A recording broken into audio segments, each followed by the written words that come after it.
Anggota yang pertama yaitu Ivan Nursafikri, yang kedua saya Syarifah Amalia, itu saya sendiri.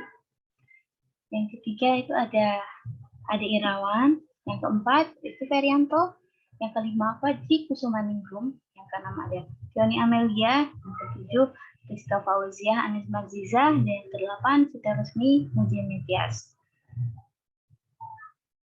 Langsung saja kita ke pembahasan.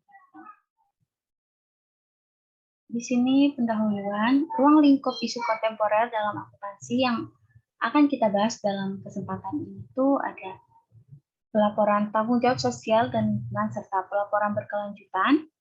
Yang kedua ada dampak undang-undang akuntan publik terhadap perkembangan profesi. Dan yang ketiga, pendidikan akuntansi dan gelar CPA di Indonesia. Yang pertama yang kita bahas yaitu pelaporan tanggung jawab sosial dan lingkungan serta pelaporan berkelanjutan sustainability reporting. Tanggung jawab sosial perusahaan dan corporate social responsibility dapat diidentifikasi sebagai bentuk kepedulian perusahaan terhadap lingkungan eksternal perusahaan melalui berbagai kegiatan yang dilakukan dalam rangka penjagaan lingkungan, norma masyarakat, partisipasi pembangunan, serta berbagai bentuk tanggung jawab sosial lainnya. Salah satu standar yang dikemukakan adalah Sustainability Reporting yang dikembangkan oleh GRI atau Global Reporting Initiative. Nah, selanjutnya akan dijelaskan oleh teman saya, Ade Irawan. Terima kasih. Baik, di sini saya akan melanjutkan penjelasan mengenai pelaporan tanggung jawab sosial dan lingkungan serta pelaporan berkelanjutan atau sustainability reporting. Global Reporting Initiative atau GRI telah mengeluarkan panduan atau pedoman yang dapat digunakan untuk mengukur praktik sustainability management berupa GRI, Sustainability Reporting Guidelines, dengan menunjukkan beberapa elemen penting yang berhubungan dengan tiga aspek, yaitu ekonomi, lingkungan, dan manusia, atau triple bottom line, atau profit, planet, and people. Lalu, jika menurut Pierce and Robinson pada bukunya tahun 2008 di halaman 72, dijelaskan tanggung jawab sosial terdiri atas 4 poin. Pertama yaitu ada tanggung jawab ekonomi atau economic responsibilities.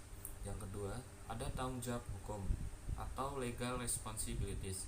Yang ketiga, ada tanggung jawab etika atau ethical responsibilities. Dan yang keempat, ada tanggung jawab diskresi atau discretionary responsibilities. Namun, berdasarkan rating dan benchmarking pada pelaporan tanggung jawab sosial dan lingkungan serta pelaporan berkelanjutan atau sustainability reporting, terdapat pajak dan subsidi, meliputi izin-izin yang dapat diperdagangkan serta kewajiban dan larangan. Di antaranya, pertama yaitu ada penyusunan kebijakan perusahaan. Yang kedua ada tekanan pada rantai pemasok atau supply chain. Yang ketiga ada keterlibatan stakeholders. Dan yang keempat ada voluntary codes. Dan yang terakhir ada rating dan benchmarking, pajak dan subsidi, izin-izin yang dapat diperdagangkan serta kewajiban dan larangan. Sekian dari saya, selanjutnya akan dijelaskan oleh teman saya. Oke teman-teman, sekarang kita lanjut ke dampak undang-undang akuntan publik terhadap perkembangan profesi. Nah, di sini telah diatur dalam Undang-Undang Nomor 5 Tahun 2011 tentang akuntan publik yang disahkan di Jakarta pada tanggal 3 Mei 2011. Nah, di situ terdapat beberapa pasal dalam Undang-Undang Nomor 5 Tahun 2011 yang dikhawatirkan akan berpengaruh terhadap perkembangan profesi akuntan publik di Indonesia. Nah, hal tersebut adalah, ini mencakup 3 hal. Yang pertama, sanksi pidana bagi akuntan publik. Kemudian yang kedua, perizinan akuntan publik asing. Dan yang ketiga, persyaratan akuntan publik. Oke, kita masuk ke sanksi pidana bagi akuntan publik. Nah, di sini dijelaskan pada pasal 55 huruf B yang menyatakan dengan sengaja melakukan manipulasi, kemudian memalsukan dan atau menghilangkan data atau catatan pada kertas kerja atau tidak membuat kertas kerja yang berkaitan dengan jasa yang diberikan sebagaimana dimaksud dalam pasal 3 ayat 1, sehingga tidak dapat digunakan sebagaimana mestinya dalam rangka pemeriksaan oleh pihak yang berwenang. Nah, sanksi pidana tersebut dalam hal yang seperti apa sih? Mungkin di antara teman-teman ada yang bertanya demikian. Nah, mungkin akuntan publik melakukan seperti manipulasi, membantu melakukan manipulasi juga, kemudian memasukkan data atau sengaja menghilangkan catatan atau kertas kerja, menjadi pihak terasosiasi dalam kejahatan yang disebutkan sebelum-sebelumnya, atau memberikan keterangan atau dokumen palsu untuk memperpanjang izin angkutan publik. Nah, pengenaan sanksi pidana tersebut akan menimbulkan dampak seperti meningkatnya resiko profesi dan bisnis angkutan publik. Nah, sehingga akan mengurangi minat dan tidak mendorong pertumbuhan profesi angkutan publik yang saat ini sangat-sangat rendah. Seperti itu. Ya, sangat menarik ya teman-teman ya. Oke, materi selanjutnya akan disampaikan oleh rekan saya. Terima kasih. Selanjutnya kita akan membahas mengenai perizinan angkutan publik asing. Nah, di sini ada Undang-Undang Nomor 5 tentang Angkutan Publik. Di dalam sini sudah nyata-nyata memberikan lampu hijau bagi angkutan asing untuk berkiprah di kancah nasional. Berikut adalah pasal-pasal pada Undang-Undang Nomor 5 Tahun 2011 yang mendukung perizinan angkutan publik asing untuk bekerja di Indonesia. Yang pertama yaitu pasal 1, yang kedua yaitu pasal 7, dan yang ketiga adalah pasal 17. Next. Baiklah, selanjutnya kita akan membahas juga mengenai persyaratan angkutan publik. Nah, pada pasal 6 huruf A Undang-Undang Nomor 5 Tahun 2011 tentang angkutan publik, dinyatakan bahwa proses menjadi angkutan publik disederhanakan dan basis calon angkutan publik diperluas. Nah, dengan adanya ketentuan tersebut, berarti gelar CPA dapat diberikan kepada siapa saja yang lulus ujian CPA tanpa memandang dia dari jurusan apa, tidak harus dari jurusan akuntansi. Selanjutnya ada dampak Undang-Undang Angkutan Publik terhadap perkembangan profesi. Setelah disahkannya UU Nomor 5 Tahun 2001 ini, banyak sekali pro dan kontra.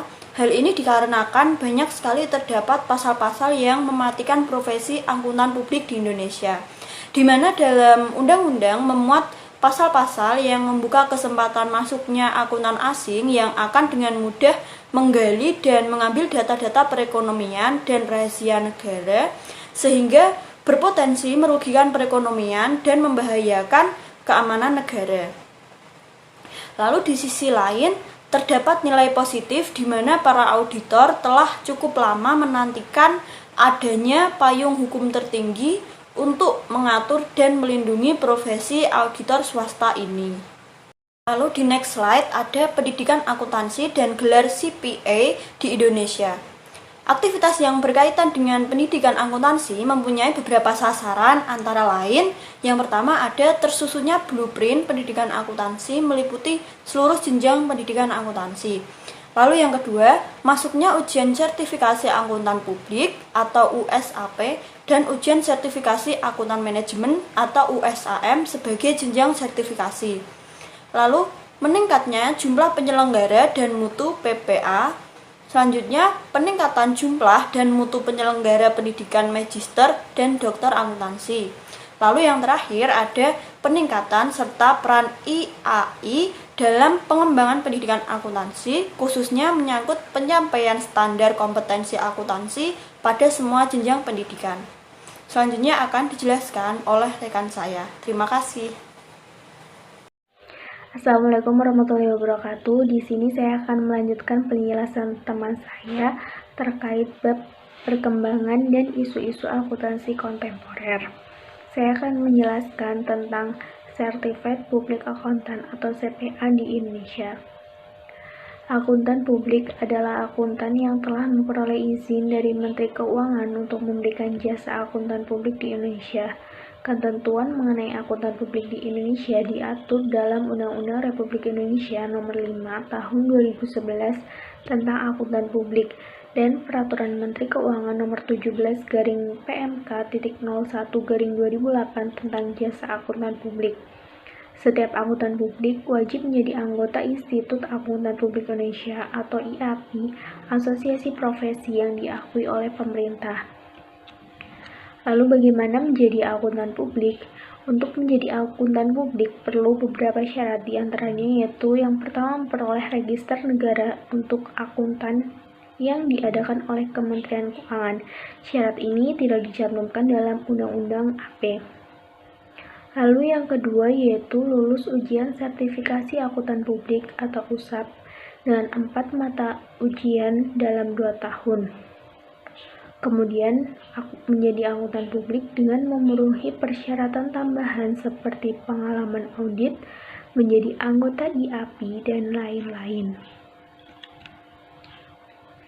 Yang selanjutnya yaitu ujian CPA.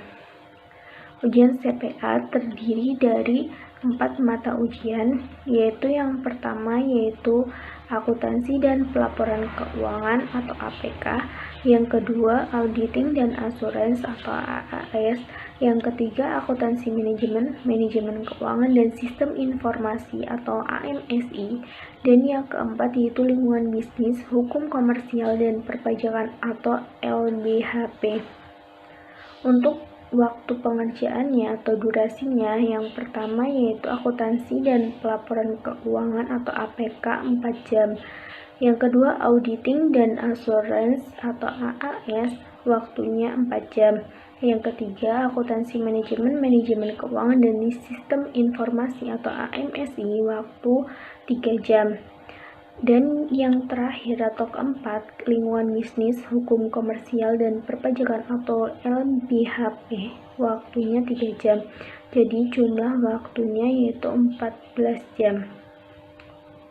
Selanjutnya kita akan bahas terkait dengan Certified Public Accountant di Indonesia, di mana gelar CPA ini menyiratkan 2 nilai kualitas dari seorang akuntan. Yang pertama itu adalah kompetensi, yang kedua itu adalah profesionalitas, di mana 2 nilai kualitas tersebut ini akan melahirkan kepercayaan dari publik, terutama untuk pengguna jasanya, di mana hal ini sangat dibutuhkan dalam menjalankan profesinya sebagai seorang akuntan. Selanjutnya ini adalah peristiwa di mana PT Aneka Tambang Persero Tbk ini berhasil menjadi juara umum dalam ajang Indonesian Sustainability Reporting Award at ISRA 2012 dengan meraih Best Sustainability Report 2011 overall. Yang berarti mempunyai laporan terbaik di Indonesia dalam segi pengungkapan dan tampilannya. Kemudian selain juara umum dalam ISRA 2012, PT Aneka Tambang Persero Tbk ini ternyata juga mendapatkan penghargaan lainnya di tahun yang sama, di mana PT Aneka Tambang ini memborong 6 penghargaan, yaitu di Indonesian Quality Award dan Anugerah Business Review tahun 2012. Hal ini memperlihatkan bahwa tanggung jawab sosial perusahaan atau Corporate Social Responsibility atau CSR ini tidak dapat dipisahkan dari upaya-upaya peningkatan kinerja perusahaan.